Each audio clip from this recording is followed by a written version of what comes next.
Hello student. आज की class में हम लोग अर्थमेटिक प्रोग्रेशन का नेक्स्ट टर्म पढ़ेंगे जो कि बहुत ही इम्पोर्टेंट है। General terms of N A P.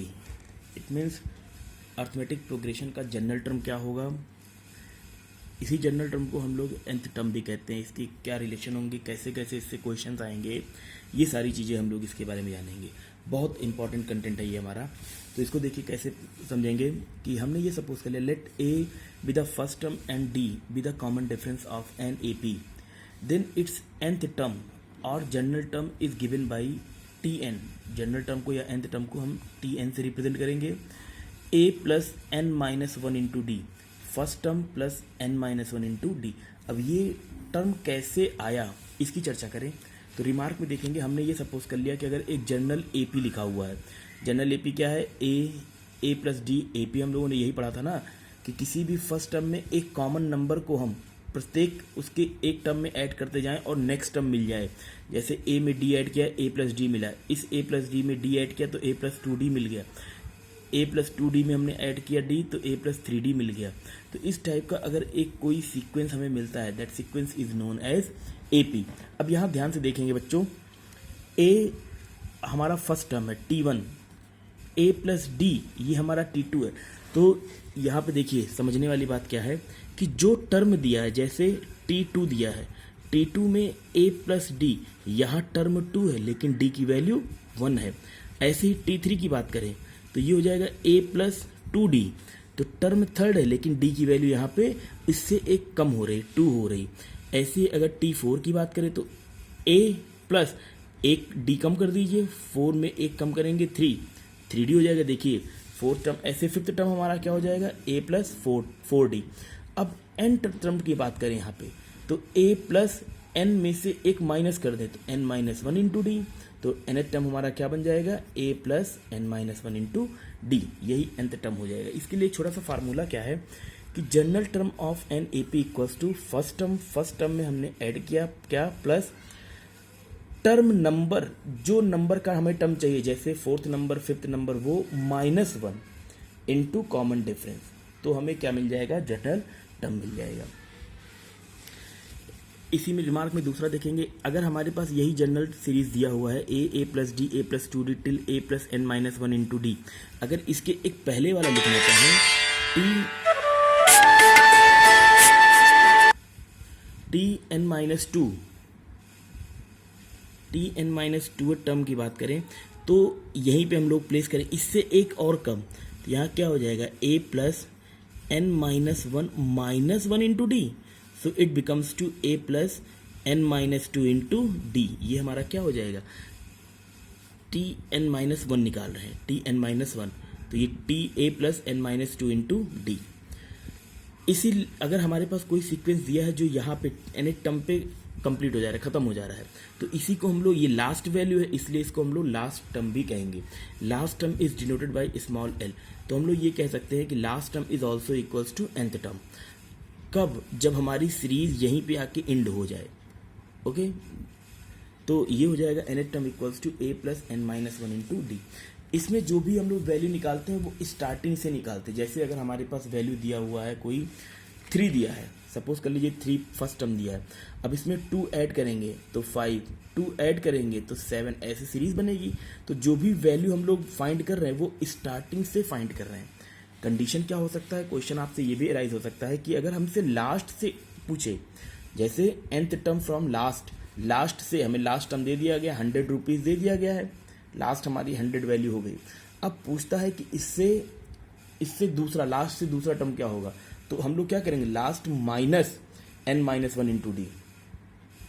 जब स्टार्टिंग से चलता है तो हम लोग ए प्लस लेते हैं, जब लास्ट से आएंगे तो एल माइनस करेंगे। ये बहुत जरूरी है, बहुत इंपॉर्टेंट कंटेंट है इसको समझने के लिए। अब इसी पे कुछ क्वेश्चन देखेंगे, जितने भी क्वेश्चन हमारे पास इस पे है, इससे रिलेटेड बहुत सारे क्वेश्चन मिलेंगे। एक बात और आप ध्यान दीजिए, अगर हमारे पास nth टर्म लिखा है T N equals to A plus N minus one into D, तो अब जो क्वेश्चन हमारे होंगे क्या क्या हो सकते हैं। यहाँ पे वेरिएबल्स देखिए, ए भी वेरिएबल है, डी भी वेरिएबल है, एन भी वेरिएबल है, nth टर्म भी वेरिएबल है। बात समझ में आया। तो एक दो तीन चार, चार वैल्यूज है, कोई दो या तीन वैल्यूज दी रहेंगी, कुछ रिलेशन दिया रहेगा और दूसरी वैल्यू हमें फाइंड करनी रहेगी। इस टाइप के इस पे कई सारे क्वेश्चन बनेंगे।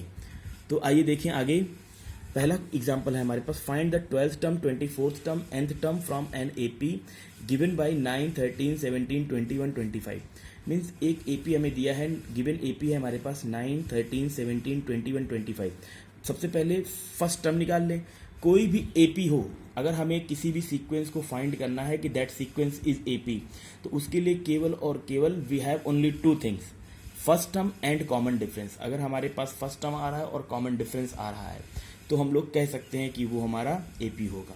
किसी भी टाइप का क्वेश्चन हमें फाइंड करना हो तो पहले हम फर्स्ट टर्म फाइंड करने का प्रयास करेंगे और कॉमन डिफरेंस। यही दो बेसिक चीज़ है हमारे लिए किसी भी एपी क्वेश्चन के लिए।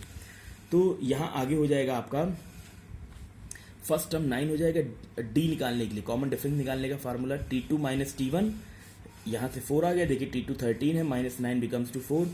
T3 माइनस T2, कम से कम दो टर्म के बीच का डिफरेंस, इनके बीच का डिफरेंस 4 आ गया, इनके डिफरेंस 4 आ गया।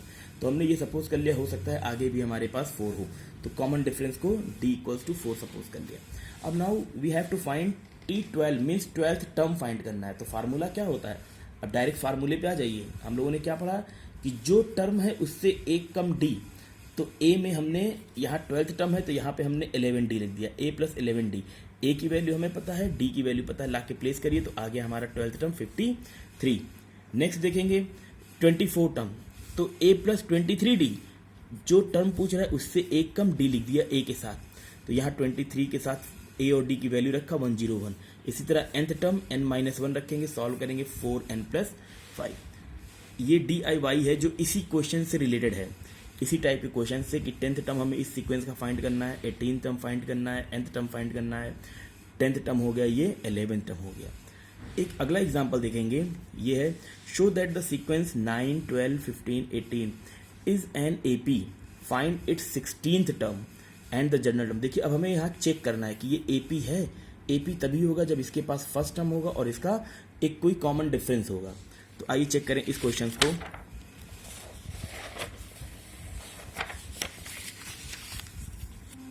तो इसका फर्स्ट टर्म और कॉमन डिफरेंस आप फाइंड करेंगे ना। अगर फर्स्ट टर्म और कॉमन डिफरेंस मिल जाएगा तो ये हमारा एपी हो जाएगा।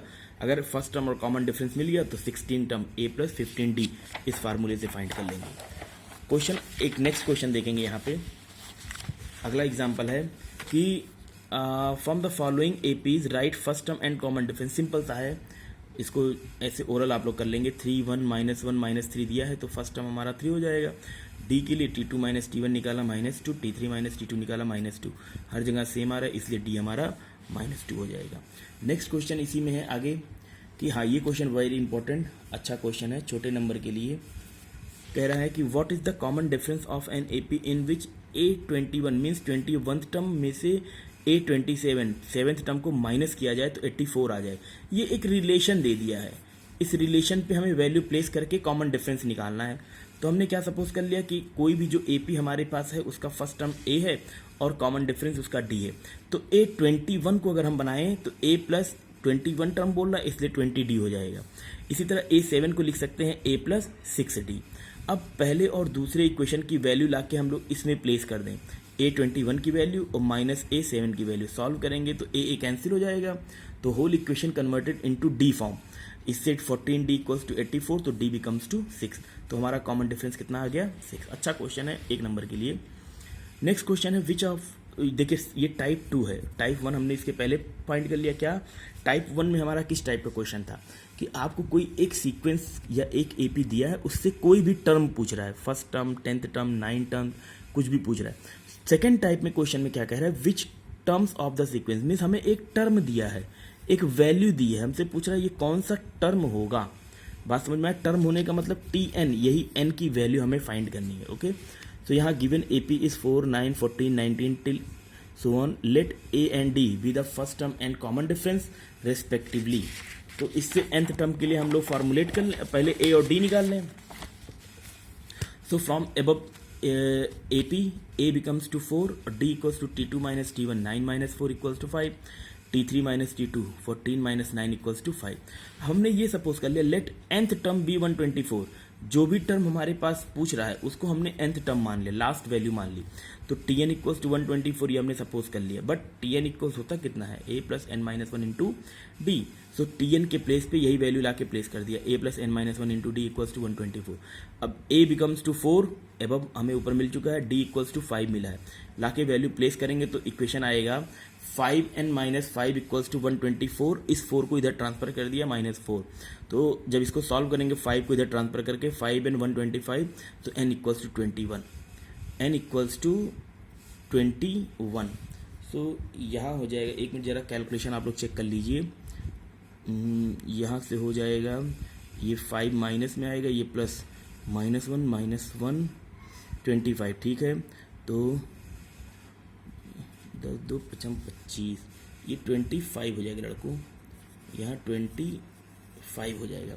Okay, hence 25th term of the given AP is 124, यहाँ 25 हो जाएगा, ठीक है। इमेज में भी आप लोग चेंज कर लीजिएगा।